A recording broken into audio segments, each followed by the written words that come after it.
Hi hello ನಮಸ್ತೆ ಎಲ್ಲರಿಗೂ info media ಜಗತ್ತು ಚಾನಲಿನ ಮತ್ತೊಂದು ವಿಡಿಯೋಗೆ ಸ್ವಾಗತ ಸುಸ್ವಾಗತ.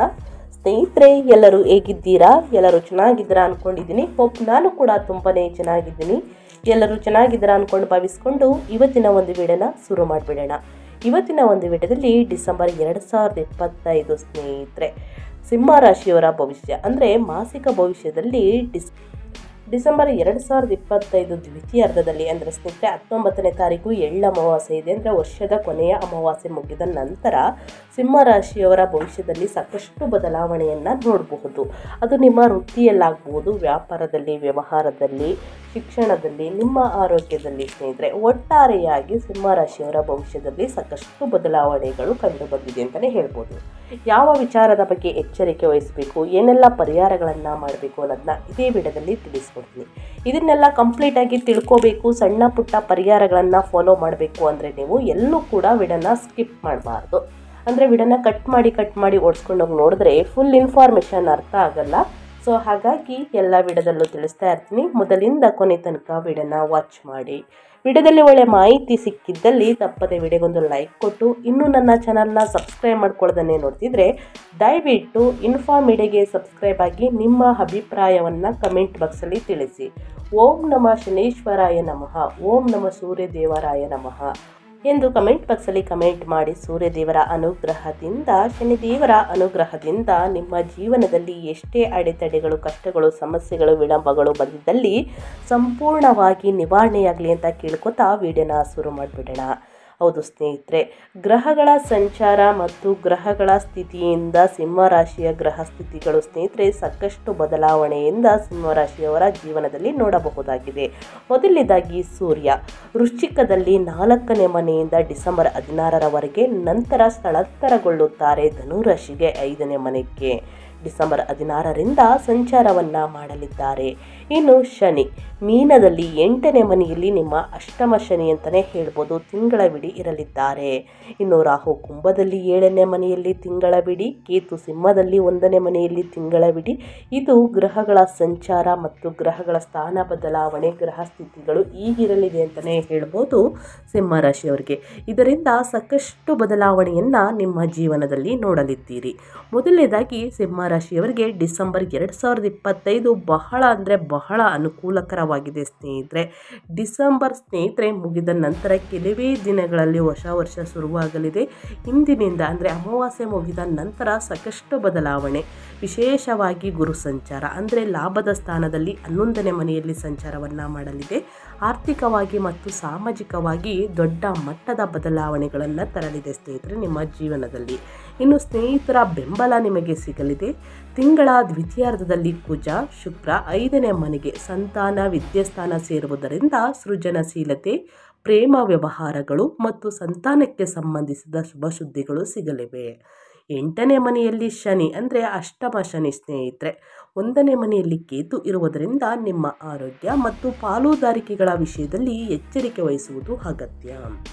ಹಾಗಿದ್ರೆ ಸಿಂಹರಾಶಿಯವರು ಯಾವ ವಿಚಾರದ ಬಗ್ಗೆ ಎಚ್ಚರಿಕೆ ವಹಿಸಬೇಕು, ಏನೆಲ್ಲ ಅದೃಷ್ಟವನ್ನು ನೋಡಲಿದ್ದೀರಿ, ಜೊತೆಗೆ ಏನೆಲ್ಲ ಪರಿಹಾರಗಳನ್ನು ಮಾಡಬೇಕು ಅನ್ನೋದನ್ನ ನೋಡ್ತಾ ಹೋಗೋಣ ಬನ್ನಿ. ಮೊದಲನೇದಾಗಿ ನಿಮ್ಮ ಹಣಕಾಸಿನ ಬಗ್ಗೆ ತಿಳಿಸ್ಕೊಡ್ತೀನಿ ಸ್ನೇಹಿತರೆ. ಹಣಕಾಸಿನಲ್ಲಿ ಏನೆಲ್ಲ ಬದಲಾವಣೆಯನ್ನು ನೋಡಲಿದ್ದೀರಿ, ಯಾವುದರ ಬಗ್ಗೆ ಎಚ್ಚರಿಕೆ ವಹಿಸಬೇಕು ಸಿಂಹರಾಶಿಯವರು ಅಂದರೆ, ಮೊದಲನೇದಾಗಿ ಲಾಭದ ಬಗ್ಗೆ ಹೇಳೋದಾದರೆ ಷೇರು ಮಾರುಕಟ್ಟೆ ಅಥವಾ ಸ್ನೇಹಿತರೆ ಹೊರಗಿನಿಂದ ಅಂದರೆ ವಿದೇಶದಿಂದ ಮೂಲಕ ಲಾಭ ಬರುವ ಸಾಧ್ಯತೆ ಇದೆ. ಅಥವಾ ಕುಟುಂಬದಿಂದ ಸ್ನೇಹಿತರೆ ಪಿತ್ರಾರ್ಜಿತ ಆಸ್ತಿ ಏನಾದ್ರು ಬರಬೇಕು ಅಂದರೆ ಸ್ನೇಹಿತರೆ ಈ ತಿಂಗಳಿನಿಂದಲೇ ಬರಲಿದೆ ಅಂತಲೇ ಹೇಳ್ಬೋದು. ಇದರಿಂದ ನಿಮಗೆ ಲಾಭ ಬರುವ ಸಾಧ್ಯತೆ ಇದೆ. 5ನೇ ಮನೆಯಲ್ಲಿ ಗ್ರಹಗಳ ಸಂಚಾರದಿಂದ ಲಾಭ ಕಟ್ಟಿಟ್ಟ ಬುತ್ತಿ ಸ್ನೇಹಿತರೆ. ಆದರೆ ಅಷ್ಟಮ ಶನಿ ಇರುವುದರಿಂದ ಅತಿಯಾದ ರಿಸ್ಕ್ ತೆಗೆದುಕೊಳ್ಳದಿರುವುದು ಒಳ್ಳೆಯದು ಸ್ನೇಹಿತರೆ. ಸೊ ಹಾಗಾಗಿ ಅದರ ಬಗ್ಗೆ ಎಚ್ಚರಿಕೆ ವಹಿಸಿ, ಒತ್ತಡವನ್ನು ತೆಗೆದುಕೊಳ್ಳುವುದಕ್ಕೆ ಹೋಗಬೇಡಿ. ಇನ್ನು ಮಕ್ಕಳ ವಿದ್ಯಾಭ್ಯಾಸಕ್ಕೆ ಅಥವಾ ಶುಭ ಕಾರ್ಯಗಳಿಗೆ ಖರ್ಚನ್ನು ಮಾಡಲಿದ್ದೀರಿ ಸ್ನೇಹಿತರೆ. ನಿಮ್ಮ ಆರೋಗ್ಯದಲ್ಲೂ ಕೂಡ ಸಾಕಷ್ಟು ಬದಲಾವಣೆಯಿಂದ ಹಣವನ್ನು ಖರ್ಚು ಮಾಡಬೇಕಾಗಿ ಬರಬಹುದು. ಇನ್ನು ಹೂಡಿಕೆಗಳ ಬಗ್ಗೆ ಹೇಳೋದಾದರೆ ಹೊಸ ಹೂಡಿಕೆಗಳಿಗೆ ಇದು ಸೂಕ್ತ ಸಮಯವಾಗಿರುತ್ತದೆ. ಸೊ ಹಾಗಾಗಿ ಸಿಂಹರಾಶಿಯವರು ಯಾರೆಲ್ಲ ಹೂಡಿಕೆಯನ್ನು ಮಾಡಬೇಕು, ಅದರಿಂದ ಲಾಭವನ್ನು ನೋಡಬೇಕು, ಒಂದು ಒಳ್ಳೆಯ ಕೆಲಸಕ್ಕೆ ನೀವು ಹಣವನ್ನು ಖರ್ಚು ಮಾಡಬೇಕು ಅಂದ್ಕೊಂಡಿದ್ದೀರ ಸ್ನೇಹಿತರೆ, ದಯವಿಟ್ಟು ಹೂಡಿಕೆಯನ್ನು ಮಾಡಿ. ಡಿಸೆಂಬರ್ 19ನೇ ತಾರೀಕು ಅಂದರೆ ಅಮಾವಾಸ್ಯೆ ಮುಗಿದ ನಂತರ ಹೂಡಿಕೆಯನ್ನು ಮಾಡಬಹುದು. ಒಟ್ಟಾರೆಯಾಗಿ ಹೇಳಬೇಕು ಅಂದರೆ ಆರ್ಥಿಕವಾಗಿ ಈ ತಿಂಗಳು ಬಹಳ ಉತ್ತಮವಾಗಿರುತ್ತದೆ. ಗುರು ಲಾಭ ಸ್ಥಾನಕ್ಕೆ ಬರುವುದರಿಂದ ಆದಾಯದ ಮೂಲಗಳು ಹೆಚ್ಚಾಗುತ್ತವೆ. ಹಳೆಯ ಸಾಲಗಳು ಅಥವಾ ಬಾಕಿ ಹಣ ವಸೂಲಿಯಾಗುತ್ತದೆ. ಸ್ನೇಹಿತರು ಅಥವಾ ಹಿರಿಯರ ಸಹಾಯದಿಂದ ಆರ್ಥಿಕ ಸಮಸ್ಯೆಗಳು ನಿಮಗೆ ಬಗೆಹರಿಯುತ್ತವೆ ಸ್ನೇಹಿತರೆ. ಇದು ನಿಮ್ಮ ಆರ್ಥಿಕ ಸ್ಥಿತಿ ಅಂದರೆ ಫೈನಾನ್ಸ್ ಬಗ್ಗೆ ಹೇಳೋದಾದರೆ ಈ ರೀತಿ ಇದೆ ಅಂತಲೇ ಹೇಳಬಹುದು. ಯಾವುದರ ಬಗ್ಗೆ ಎಚ್ಚರಿಕೆ ವಹಿಸಬೇಕು, ಏನೆಲ್ಲ ಅದೃಷ್ಟವನ್ನು ನೋಡಲಿದ್ದೀರಿ ಅನ್ನೋದನ್ನ ತಿಳಿಸ್ಕೊಟ್ಟಾಯಿತು. ನಂತರ ವೃತ್ತಿ ಜೀವನದ ಬಗ್ಗೆ ಹೇಳೋದಾದರೆ, ನಿಮ್ಮ ಉದ್ಯೋಗದ ಬಗ್ಗೆ ಹೇಳೋದಾದರೆ ಸಿಂಹ ರಾಶಿಯವರು ಡಿಸೆಂಬರ್ 19ನೇ ತಾರೀಕು ಅಮಾವಾಸ್ಯೆ ಮುಗಿದ ನಂತರ ಏನೆಲ್ಲ ಬದಲಾವಣೆಯನ್ನು ನೋಡಲಿದ್ದೀರಿ ಅಂದರೆ, ಸೃಜನಶೀಲ ಕ್ಷೇತ್ರದಲ್ಲಿ ಮಾಧ್ಯಮ, ಕಲೆ, ಡಿಸೈನಿಂಗ್ ಇರುವವರಿಗೆ ಈ ತಿಂಗಳು ಅದ್ಭುತವಾಗಿರುತ್ತದೆ ಸ್ನೇಹಿತರೆ. ಆದರೆ ಅಷ್ಟಮ ಶನಿಯ ಪ್ರಭಾವದಿಂದ ಕೆಲಸಗಳಲ್ಲಿ ಸಣ್ಣ ಪುಟ್ಟ ವಿಳಂಬವಾಗುವ ಸಾಧ್ಯತೆ ಇದೆ. ನಿಮ್ಮ ಕೆಲಸದಲ್ಲಿ ಮಂದಗತಿ ಅಂತಲೇ ಹೇಳ್ಬೋದು, ನಿಧಾನವಾಗಿ ನಡೆಯಲಿದೆ ಸ್ನೇಹಿತರೆ. ಸ್ವಲ್ಪ ಅಡೆತಡೆಗಳು ಕೂಡ ಎದುರಾಗಲಿದೆ. ಆದ್ದರಿಂದ ತಾಳ್ಮೆ ಅವಶ್ಯಕ ಸ್ನೇಹಿತರೆ, ಬಹಳಷ್ಟು ತಾಳ್ಮೆ ವಹಿಸುವುದು ಉತ್ತಮ. ಈ ತಿಂಗಳು ಉದ್ಯೋಗಿಗಳಿಗೆ ಸಕಾರಾತ್ಮಕ ಫಲಿತಾಂಶಗಳನ್ನು ನೀಡುತ್ತದೆ. 11ನೇ ಮನೆಯಲ್ಲಿ ಗುರುವಿನ ಸಂಚಾರದಿಂದ ಮೇಲಧಿಕಾರಿಗಳ ಪ್ರಶಂಸೆ ಲಭಿಸುತ್ತದೆ. ಬಡ್ತಿ ಅಥವಾ ಇನ್ಕ್ರಿಮೆಂಟ್ಗಾಗಿ ಕಾಯುತ್ತಿರುವವರಿಗೆ ಇದು ಒಳ್ಳೆಯ ಸಮಯ, ಒಳ್ಳೆಯ ತಿಂಗಳು ಅಂತಲೇ ಹೇಳ್ಬೋದು. ಅದರಲ್ಲೂ ದ್ವಿತೀಯಾರ್ಧ ಅಂದರೆ ಅಮಾವಾಸ್ಯೆ ಮುಗಿದ ನಂತರ ವರ್ಷದ ಕೊನೆಯ ಅಮಾವಾಸ್ಯೆ ಎಳ್ಳಮಾವಾಸ್ಯೆ ಆಗಿರುತ್ತದೆ ಸ್ನೇಹಿತರೆ. ಈ ಅಮಾವಾಸ್ಯೆ ಮುಗಿದ ನಂತರ ಇನ್ಕ್ರಿಮೆಂಟ್ ಜಾಸ್ತಿಯಾಗಲಿದೆ ಸ್ನೇಹಿತರೆ. ಒಳ್ಳೆಯ ಸಮಯ ಶುರುವಾಗಲಿದೆ ಅಂತಲೇ ಹೇಳ್ಬೋದು.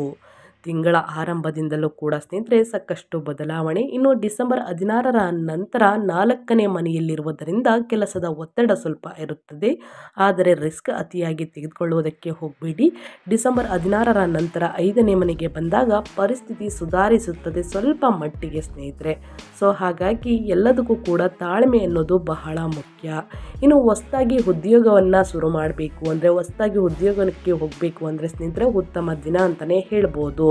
ಇನ್ನು ಯಾರೆಲ್ಲ ಹೊಸದಾಗಿ ವೃತ್ತಿ ಜೀವನದಲ್ಲಿ ಏನಾದರೂ ಮಾಡಬೇಕು ಅಂದರೂ ಕೂಡ ಸ್ನೇಹಿತರೆ ಒಳ್ಳೆಯ ಸಮಯ ಮಾಡಬಹುದು ಸ್ನೇಹಿತರೆ. ಇನ್ನು ಅದೇ ರೀತಿ ನಿಮ್ಮ ಕುಟುಂಬದ ಬಗ್ಗೆ ಹೇಳೋದಾದರೆ, ಕೌಟುಂಬಿಕ ಜೀವನ, ವೈಯಕ್ತಿಕ ಜೀವನ, ಪ್ರೇಮ ಜೀವನದ ಬಗ್ಗೆ ಒಟ್ಟಾರೆಯಾಗಿ ಹೇಳಬೇಕು ಅಂದರೆ 2025 ಡಿಸೆಂಬರ್ ದ್ವಿತೀಯಾರ್ಧದಲ್ಲಿ ಏನೆಲ್ಲ ಬದಲಾವಣೆಯನ್ನು ಸಿಂಹ ರಾಶಿಯವರು ನೋಡಲಿದ್ದೀರಿ, ಯಾವುದರ ಬಗ್ಗೆ ಎಚ್ಚರಿಕೆ ವಹಿಸಬೇಕು ಅನ್ನೋದನ್ನ ನೋಡ್ತಾ ಹೋಗೋಣ. ಕೌಟುಂಬಿಕ ಜೀವನ ಆನಂದಮಯವಾಗಿರುತ್ತದೆ. ಗುರು 11ನೇ ಮನೆಯಲ್ಲಿ ಇರುವುದರಿಂದ ಸಾಮಾಜಿಕ ಸಂಬಂಧಗಳು ಸುಧಾರಿಸುತ್ತವೆ. ಸ್ನೇಹಿತರೊಂದಿಗೆ ಸೇರಿ ಪ್ರವಾಸ ಅಥವಾ ವಿಹಾರಕ್ಕೆ ಹೋಗುವ ಯೋಗವಿದೆ. ಒಳ್ಳೆಯ ಕ್ಷೇತ್ರಕ್ಕೆ ಭೇಟಿಯನ್ನು ಮಾಡಲಿದ್ದೀರಿ ಸ್ನೇಹಿತರೆ. ತಿಂಗಳ ದ್ವಿತೀಯಾರ್ಧದಲ್ಲಿ 5ನೇ ಮನೆಯಲ್ಲಿ ಗ್ರಹಗಳ ಸಂಚಾರದಿಂದ ಪ್ರೇಮ ವ್ಯವಹಾರಗಳಲ್ಲಿ ಸ್ನೇಹಿತರೆ, ಇನ್ನು ನಿಮ್ಮ ಪ್ರೇಮ ಜೀವನದಲ್ಲೂ ಕೂಡ ಸ್ನೇಹಿತರೆ ನಿಮ್ಮ ಸಂಗಾತಿಯನ್ನು ನೀವು ಕೈ ಹಿಡಿಯುವಂತಹ ಸಂದರ್ಭ ಉಂಟಾಗಲಿದೆ ಅಂತಲೇ ಹೇಳ್ಬೋದು. ಅಂದರೆ ಸಂತಾನ ಭಾಗ್ಯ ಜೊತೆಗೆ ಮದುವೆ ಯೋಗ ಕೂಡ ಎರಡೂ ಕೂಡ ಇದೆ ಸ್ನೇಹಿತರೆ. ನಿಮ್ಮ ಪ್ರೇಮ ಜೀವನದಲ್ಲಿ ಉತ್ತಮ ಸಾಮರಸ್ಯ ಇರಲಿದೆ ಅಂತಲೇ ಹೇಳಬಹುದು. ಇನ್ನು ಸಂತಾನಕ್ಕಾಗಿ ಎದುರು ನೋಡುತ್ತಿರುವ ದಂಪತಿಗಳಿಗೆ ಅಂದರೆ ಸಾಕಷ್ಟು ಕೇಳ್ತಾ ಇರ್ತೀರ, ಇದನ್ನು ಹೇಳಿದ್ರೆ ಹೊಸದಾಗಿ ಮದುವೆ ಆಗಿರೋರಿಗೆ ಸಂತಾನ ಆಗ್ತದಾ, ಅಥವಾ ತುಂಬ ದಿನದಿಂದ ವೆಯ್ಟ್ ಮಾಡ್ತಾ ಇದ್ದೀವಿ, ಮಕ್ಕಳಾಗಿಲ್ಲ, ನಮಗೆ ಸಂತಾನ ಭಾಗ್ಯ ಇಲ್ಲ, ತಿಳಿಸ್ಕೊಡಿ ಅಂತ ಕೇಳ್ತಾ ಇರ್ತಾರೆ ಸ್ನೇಹಿತರೆ. ಸಂತಾನ ಭಾಗ್ಯ ಒಟ್ಟಾರೆಯಾಗಿ ಸಿಂಹ ರಾಶಿಯವರಿಗೆ ಇದೆ ಸ್ನೇಹಿತರೆ. ದಂಪತಿಗಳಿಗೆ ಸಿಹಿ ಸುದ್ದಿ ಸಿಗಲಿದೆ ಅಂತಲೇ ಹೇಳಬಹುದು. ಇನ್ನು ನವ ವಿವಾಹಿತ ಜೋಡಿಗಳಿಗೂ ಕೂಡ ಸ್ನೇಹಿತರೆ ಸಂತಾನ ಭಾಗ್ಯ ಇದೆ, ಇದು ನೆನಪಿನಲ್ಲಿಟ್ಕೊಳ್ಳಿ. ಇನ್ನು 5ನೇ ಮನೆಯಲ್ಲಿ ರಾಹು ಇರುವುದರಿಂದ ಜೀವನ ಸಂಗಾತಿಯೊಂದಿಗೆ ಸಣ್ಣ ಪುಟ್ಟ ಮನಸ್ತಾಪಗಳು ಬರಬಹುದು. ಆದಷ್ಟು ಕೂತು ಮಾತನಾಡಿ ಬಗೆಹರಿಸಿಕೊಳ್ಳಿ ಸ್ನೇಹಿತರೆ, ಇದನ್ನು ದೊಡ್ಡದನ್ನ ಮಾಡೋದಕ್ಕೆ ಹೋಗಬೇಡಿ. 1ನೇ ಮನೆಯಲ್ಲಿ ಕೇತುವಿನ ಕಾರಣದಿಂದ ನಿಮ್ಮಲ್ಲಿ ಸ್ವಲ್ಪ ಅಭದ್ರತೆ ಭಾವ ಕಾಡಬಹುದು. ಅದನ್ನು ಕುಟುಂಬ ಸದಸ್ಯರೊಂದಿಗೆ ಹಂಚಿಕೊಳ್ಳುವುದು ಉತ್ತಮ. ಮನೆಯಲ್ಲಿ ಶುಭ ಕಾರ್ಯ ನಡೆಯಲಿದೆ ಸ್ನೇಹಿತರೆ, ಅದು ಮದುವೆ ಯೋಗ ಆಗ್ಬೋದು, ನಾಮಕರಣ ಆಗ್ಬೋದು, ಒಟ್ಟು ಮನೆಯಲ್ಲಿ ಒಂದು ಶುಭ ಕಾರ್ಯ ನಡೆಯಲಿದೆ ಅಂತಲೇ ಹೇಳ್ಬೋದು. ಇನ್ನು ಅದೇ ರೀತಿ ನಿಮ್ಮ ವ್ಯಾಪಾರ ವ್ಯವಹಾರದ ಬಗ್ಗೆ ಹೇಳೋದಾದರೆ, ಸಿಂಹ ರಾಶಿಯವರು ಏನೆಲ್ಲ ಬದಲಾವಣೆಯನ್ನು ನೋಡಲಿದ್ದೀರಿ, ಯಾವುದರ ಬಗ್ಗೆ ಎಚ್ಚರಿಕೆ ವಹಿಸಬೇಕು ಅನ್ನೋದನ್ನ ನೋಡ್ತಾ ಹೋಗೋಣ. ವ್ಯಾಪಾರಿಗಳಿಗೆ ಇದು ಲಾಭದಾಯಕ ತಿಂಗಳು. ಡಿಸೆಂಬರ್ ದ್ವಿತೀಯಾರ್ಧ ಗುರುವಿನ ಅನುಗ್ರಹದಿಂದ ವ್ಯಾಪಾರ ವಿಸ್ತರಣೆಗೆ ಅವಕಾಶಗಳು ದೊರೆಯುತ್ತವೆ. ಹೊಸ ಪಾಲುದಾರಿಕೆಗಳನ್ನು ಮಾಡಿಕೊಳ್ಳಲು ಇದು ಒಳ್ಳೆಯ ಸಮಯ. ಡಿಸೆಂಬರ್ 5ರ ನಂತರ ಆದರೆ ಸ್ನೇಹಿತರೆ 7ನೇ ಮನೆಯಲ್ಲಿ ರಾಹು ಇರುವುದರಿಂದ ಪಾಲುದಾರರೊಂದಿಗೆ ಎಲ್ಲ ವಿಷಯಗಳನ್ನು ಸ್ಪಷ್ಟವಾಗಿ ಮಾತನಾಡಿಕೊಳ್ಳುವುದು ಒಳ್ಳೆಯದು.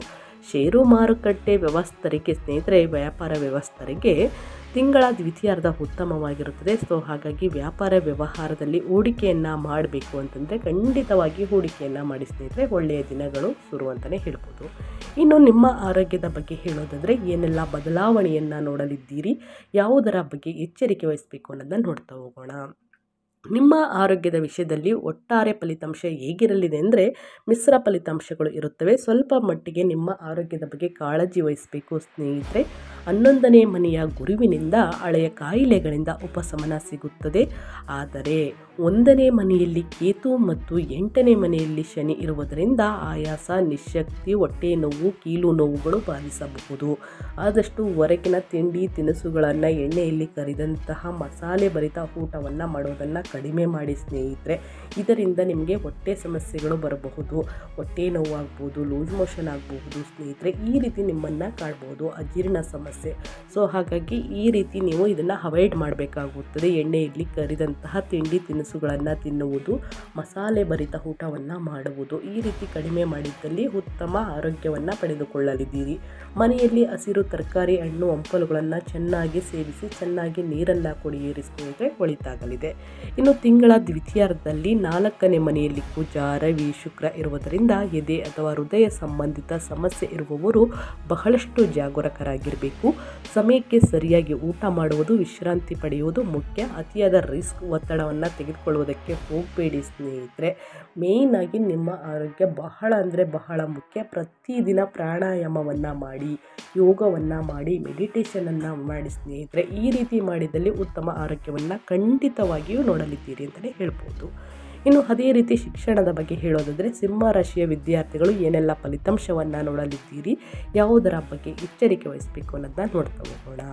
ವಿದ್ಯಾರ್ಥಿಗಳಿಗೆ ಇದು ಅತ್ಯುತ್ತಮ ಸಮಯ. 5ನೇ ಮನೆಗೆ ವಿದ್ಯಾಸ್ಥಾನಕ್ಕೆ ಬುಧ, ರವಿ, ಕುಜ, ಶುಕ್ರ ಬರುವುದರಿಂದ ಓದಿನಲ್ಲಿ ಸ್ನೇಹಿತರೆ ಆಸಕ್ತಿ ಹೆಚ್ಚಾಗುತ್ತದೆ, ಏಕಾಗ್ರತೆ ಹೆಚ್ಚಾಗುತ್ತದೆ. ಅಧ್ಯಯನದ ಕಡೆ ಗಮನ ಕೊಟ್ಟು ಉನ್ನತ ಫಲಿತಾಂಶಕ್ಕಾಗಿ ಶ್ರಮವನ್ನು ಪಡ್ತಾ ಇದ್ದೀರಾ. ಇದು ಒಳ್ಳೆಯ ಬುದ್ಧಿ ನಡವಳಿಕೆ ಅಂತಲೇ ಹೇಳ್ಬೋದು ಸ್ನೇಹಿತರೆ.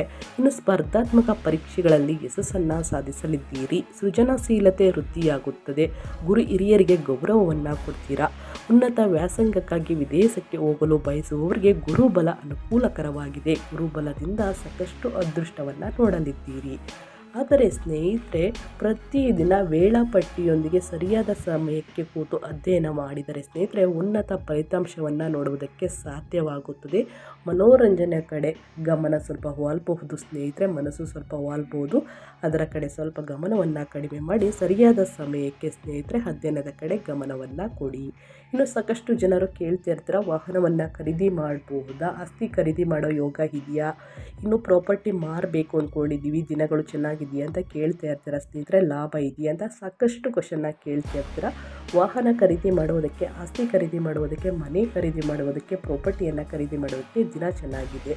ವಾಹನವನ್ನು ಚಾಲನೆ ಮಾಡಬೇಕಾದ್ರೆ ನಿಧಾನವಾಗಿ ಚಾಲನೆ ಮಾಡಿ. ಸಣ್ಣ ಪುಟ್ಟ ಗಾಯಗಳನ್ನು ಗ್ರಹಗಳು ಸೂಚಿಸುತ್ತಿದೆ ಸಿಂಹ ರಾಶಿಯವರಿಗೆ. ಸೊ ಹಾಗಾಗಿ ದ್ವಿತೀಯಾರ್ಧದಲ್ಲಿ ಸ್ವಲ್ಪ ಬಹಳಷ್ಟು ಎಚ್ಚರಿಕೆಯಿಂದ ವಾಹನವನ್ನು ಚಲಾಯಿಸಿ ಸ್ನೇಹಿತರೆ. ಇನ್ನು ಎಲ್ಲದಕ್ಕೂ ಕೂಡ ಒಳಿತು ಅಂತಲೇ ಹೇಳ್ಬೋದು. ಈ ಅಡೆತಡೆಗಳಿಗೆ, ಕಷ್ಟಗಳಿಗೆ, ಸಮಸ್ಯೆಗಳಿಗೆ ಪರಿಹಾರವನ್ನು ತಿಳಿಸ್ಕೊಡಿ ಅಂದರೆ ಖಂಡಿತವಾಗಿಯೂ ಈ ತಿಂಗಳು ಅನುಸರಿಸಬೇಕಾದ ಪರಿಹಾರದ ಕ್ರಮಗಳ ಬಗ್ಗೆ ಹೇಳೋದಾದರೆ ಈ ತಿಂಗಳು ಮತ್ತಷ್ಟು ಶುಭ ಫಲಿತಾಂಶಗಳಿಗಾಗಿ ಸ್ನೇಹಿತರೆ, ಶುಭ ಫಲಗಳಿಗಾಗಿ ಈ ಪರಿಹಾರಗಳನ್ನು ಫಾಲೋ ಮಾಡಿ. ಮೊದಲನೇದಾಗಿ ಶನಿ ದೋಷ ನಿವಾರಣೆ. ಅಷ್ಟಮ ಶನಿಯ ಪ್ರಭಾವವನ್ನು ತಗ್ಗಿಸಲು ಶನಿವಾರದಂದು ಹನುಮಾನ್ ಚಾಲಿಸವನ್ನು ಪಠಿಸಿ ಅಥವಾ ಶನಿ ದೇವರಿಗೆ ತೈಲಾಭಿಷೇಕವನ್ನು ಮಾಡಿಸಿ ಸ್ನೇಹಿತರೆ. ಈ ರೀತಿ ಮಾಡುವುದರಿಂದ ನಿಮ್ಮ ಆರೋಗ್ಯದಲ್ಲಿ ಏನೇ ಸಮಸ್ಯೆಗಳಿದ್ರೂ ಕೂಡ ಸಂಪೂರ್ಣವಾಗಿ ನಿವಾರಣೆಯಾಗಲಿದೆ. ಇನ್ನು ಅಡೆತಡೆಗಳು, ಅಪಘಾತಗಳು ಏನಾದರೂ ಕಂಡು ಬಂದಿದ್ದಲ್ಲಿ ಅವು ಕೂಡ ನಿವಾರಣೆಯಾಗಲಿದೆ ಈ ಒಂದು ಪರಿಹಾರದಿಂದ. ಇನ್ನು ಕೇತುವಿನ ಪರಿಹಾರ. ಗಣಪತಿಯನ್ನು ಪೂಜಿಸುವುದರಿಂದ ಮಾನಸಿಕ ಶಾಂತಿ ಲಭಿಸುತ್ತದೆ, ಉತ್ತಮ ಆರೋಗ್ಯ ಸಿಗಲಿದೆ ಸ್ನೇಹಿತರೆ. ಆತ್ಮವಿಶ್ವಾಸಕ್ಕಾಗಿ ತಪ್ಪದೆ ಈ ಒಂದು ಪರಿಹಾರವನ್ನು ಮಾಡಿ. ಆದಷ್ಟು ಬಡವರಿಗೆ, ನಿರ್ಗತಿಕರಿಗೆ ನಿಮ್ಮ ಕೈಯಲ್ಲಾದಷ್ಟು ಹಣ ಸಹಾಯವನ್ನು ಮಾಡಿ, ಅನ್ನದಾನವನ್ನು ಮಾಡಿ, ವಸ್ತ್ರದಾನವನ್ನು ಮಾಡುವುದರಿಂದಲೂ ಕೂಡ ಸಾಕಷ್ಟು ಅದೃಷ್ಟದ ಫಲಿತಾಂಶವನ್ನು ನೋಡಲಿದ್ದೀರಿ. ಕಷ್ಟಗಳು, ಸಮಸ್ಯೆಗಳು ಕ್ರಮೇಣವಾಗಿ ಕಡಿಮೆಯಾಗಲಿದೆ. ಸೊ ಹಾಗಾಗಿ ತಪ್ಪದೆ ಸಿಂಹರಾಶಿಯವರು ಈ ಒಂದು ಪರಿಹಾರವನ್ನು ಮಾಡಿ ಅಂತ ಹೇಳ್ತಾ ನಾನು ವಿಡಿಯೋನ ಎಂಡ್ ಮಾಡ್ತಾ ಇದ್ದೀನಿ. ದಯವಿಟ್ಟು ಇವತ್ತಿನ ಒಂದು ವಿಡಿಯೋದಲ್ಲಿ ಒಳ್ಳೆ ಮಾಹಿತಿ ಸಿಕ್ಕಿದ್ದಲ್ಲಿ, ಈ ವಿಡಿಯೋ ಯೂಸ್ಫುಲ್ ಅನಿಸಿದ್ದಲ್ಲಿ ವಿಡಿಯೋಗೆ ಲೈಕ್ ಮಾಡೋದನ್ನ ಮರ್ತಿದ್ರೆ ಲೈಕ್ ಮಾಡಿ. ಇನ್ನೂ ನನ್ನ ಚಾನಲ್ನ ಸಬ್ಸ್ಕ್ರೈಬ್ ಮಾಡ್ಕೊಂಡಿಲ್ಲ ಅಂದರೆ ಇನ್ಫೋ ಮೀಡಿಯಾಗೆ ಸಬ್ಸ್ಕ್ರೈಬ್ ಆಗಿ ನಿಮ್ಮ ಅಭಿಪ್ರಾಯಗಳನ್ನು ಕಮೆಂಟ್ ಬಾಕ್ಸಲ್ಲಿ ತಿಳಿಸಿ. ಯಾರೆಲ್ಲ ಸಬ್ಸ್ಕ್ರೈಬ್ ಮಾಡಿಕೊಂಡು ಪ್ರತಿನಿತ್ಯ ವಿಡಿಯೋ ವಾಚ್ ಮಾಡ್ತಿದ್ರ ಅಂಥವರಿಗೆ ಥ್ಯಾಂಕ್ ಯು ಸೋ ಮಚ್ ಅಂತ ಹೇಳ್ತಾ, ನಿಮಗೂ ಮತ್ತು ನಿಮ್ಮ ಕುಟುಂಬಕ್ಕೆ ತುಂಬಾ ಒಳ್ಳೆಯದಾಗಲಿ, ಶನಿ ದೇವರ ಆಶೀರ್ವಾದ ಸಿಗಲಿ. ಮತ್ತೊಂದು ವಿಡಿಯೋದಲ್ಲಿ ಸಿಗ್ತೀನಿ. Thank you for watching.